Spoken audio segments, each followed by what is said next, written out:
વિદ્યાર્થી મિત્રો, આ વિડીયોમાં જોઈશું ધોરણ 8 વિજ્ઞાનની જે ક્વેશ્ચન બેંક છે તેનું સોલ્યુશન. જો કે આમાં બધા મોટા મોટા ક્વેશ્ચન છે એટલે એનું તો આપણે સોલ્યુશન નહીં જોઈ શકીએ, પણ અહીંયા જે ખરા ખોટા છે એની વાત કરીશું. પણ એની પહેલાં ખાસ જે ક્વેશ્ચન છે તમે એકવાર જોઈ લો, એટલે તમારે તૈયારી તમારે કરવી હોય તો તમે કરી શકો. તો લેટેસ્ટ ક્વેશ્ચન બેંક છે 17/2/2024ની, પ્રકરણ 8 થી 11 છે, સમય રહેશે 1 કલાક.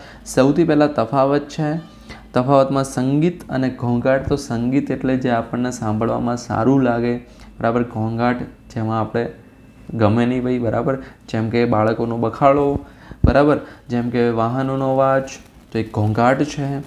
પછી સંપર્ક બળ, બિન સંપર્ક બળ.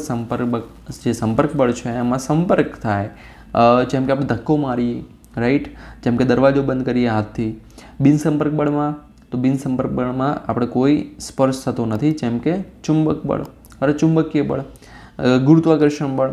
ત્યારબાદ શ્રાવ્ય ધ્વનિ, અશ્રાવ્ય ધ્વનિ બધા છે. આઈ એમ શ્યોર એકદમ ઇઝી છે, બરાબર. વિદ્યુત સુવાહક, મંદવાહક કે ભાઈ જે વિદ્યુતનું વહન કરી શકે તેવા પદાર્થને વિદ્યુત સુવાહક કહેવાય. જે ના કરી શકે એના મંદવાહક કહેવાય. ઉદાહરણ તરીકે સુવાહકમાં શું આવશે? ધાતુ, લોખંડ, ચાંદી, એલ્યુમિનિયમ. મંદવાહકમાં આવશે પ્લાસ્ટિક, રબર, લાકડું. પછી સ્થિત ઘર્ષણ છે, સરકતું ઘર્ષણ છે, લોટણ ઘર્ષણ, સરકતું ઘર્ષણ. બળ અને દબાણ બહુ સરસ છે ક્વેશ્ચન, બરાબર. આ બધું બેઝિક જે તમને આગળ જઈને કામમાં આવવાનું છે એ બધું છે, બરાબર. તો એટલે તૈયારી એકવાર કરી લેજો, જોઈ લેજો. ત્યારબાદ તરલ ઘર્ષણ અને લોટણ ઘર્ષણ, કંપ વિસ્તાર અને આવૃત્તિ. આટલા તફાવત છે. કોઈ પણ બે તમને પૂછશે તમારા સર. ત્યારબાદ ખરા ખોટા, તો પદાર્થની ગતિની અવસ્થામાં ફેરફારનું કારણ ઘર્ષણ બળ છે. તો એમ જોવા જઈએ તો કોઈ પણ બળ છે, બરાબર. ઘર્ષણ બળની પણ વાત સાચી છે ભાઈ. કોઈ ગાડી ચાલુ હોય અને જો એમાં આપણે રેસ ના આપીએ અથવા કંઈ ના કરીએ તો પણ કેટલીક સમય પછી કેટલાક અંતર પછી એ ઊભી રહી જશે, એટલે ખરું આવશે. વસ્તુ પર લાગતા બળનું માપન સ્પ્રિંગ કાંટા દ્વારા થાય છે, યસ. ઘર્ષણના લીધે વાહનો રસ્તા પર ચાલી શકે છે, તો ખરું. રસ્તાની આસપાસ લગાડેલા વૃક્ષો ધ્વનિ પ્રદૂષણ ઘટાડે છે, તો ખરું. આરતી વખતે ઉપયોગમાં લેવાતી ઘંટડી એ સંગીતનું સાધન છે, યસ. સંગીતનું સાધન છે, પણ જો મતલબ નજીકથી સાંભળો તો ઘોંઘાટ બની જાય, બરાબર. પણ સંગીતનું સાધન છે. લીંબીનો રસ, તો લીંબુનો રસ એસિડ છે અને એસિડ એ વિદ્યુતના સુવાહક હોય, એટલે ખરું.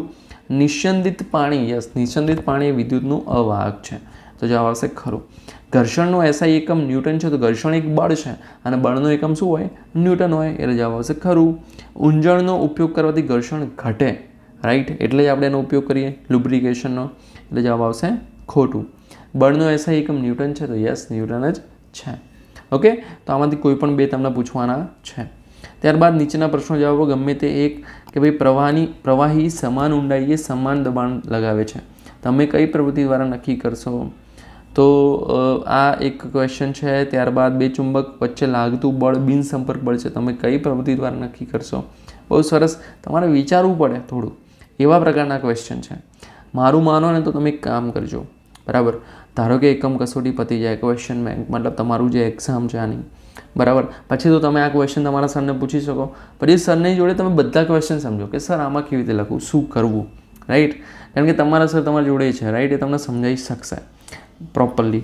તો એટલે એકવાર પૂછજો, બરાબર. એટલે તમને પણ ફાયદો થાય, તમને આવડી જાય અને કંઈક નવું શીખવા મળશે. પછી પ્રક્રિયાને ઘટનાને કારણ સાથે જોડવાના છે, એટલે કે મતલબ ક્વેશ્ચન છે એવા કે જેમ કે પ્લાસ્ટિકના કાંસકાને કોરાવાળામાં ઘસીએ એટલે અંદર શું થાય, બરાબર. આપણે તરત નાના ટુકડા જોડી દઈએ એટલે તરત આકર્ષશે. એનું કારણ શું, બરાબર. તો આ જે માથામાં તમે ઘસો એટલે થશે શું, તો એનું જે વિદ્યુત, બરાબર, ઇલેક્ટ્રોન્સ એ અંદર આવે ને પછી વીજભારના તફાવત ને બધું હોય, પણ સરળ ભાષામાં તમે તમારી ચોપડીમાંથી જોઈ શકો છો બધું, બરાબર. 10 ક્વેશ્ચન છે, 10 જોઈ લેજો. ત્યારબાદ કારણો છે, 10 કારણો છે. 10માંથી ગમે તે 2 આપશે, ઓકે. અને ત્યારબાદ છે ઓકે નમૂનાનું નિર્માણ કરવાનું છે, ઓકે. તો આ તું ક્વેશ્ચન બેંક આપણે સોલ્યુશન તો ઓલમોસ્ટ જોયું છે ખરા ખોટાનું, પણ આ બધા ક્વેશ્ચન તમે એકવાર જોઈ લેજો, બરાબર. તો ફરી મળીએ નેક્સ્ટ વિડીયોમાં. ગણિત હોય તો આપણે ગણિતનું પૂરેપૂરું સોલ્યુશન કરીએ જ છીએ, પણ વિજ્ઞાનમાં આ ફાઇલ બનાવવામાં હું એકલો છું ટીમમાં, એટલે મને વાર લાગી જાય અને એટલી બધી વાર લાગે કે તમારી કદાચ ક્વેશ્ચન બેંક પણ પતી જાય, રાઈટ. એટલે કે એકમ કસોટી તરત તમને ના મળી શકે, એટલા માટે. તો વિદ્યાર્થી મિત્રો, ઓલ ધ બેસ્ટ. ઓકે, ફરી મળીએ નેક્સ્ટ સ્ટુડિયોમાં. ત્યાં સુધી ટેક કેર.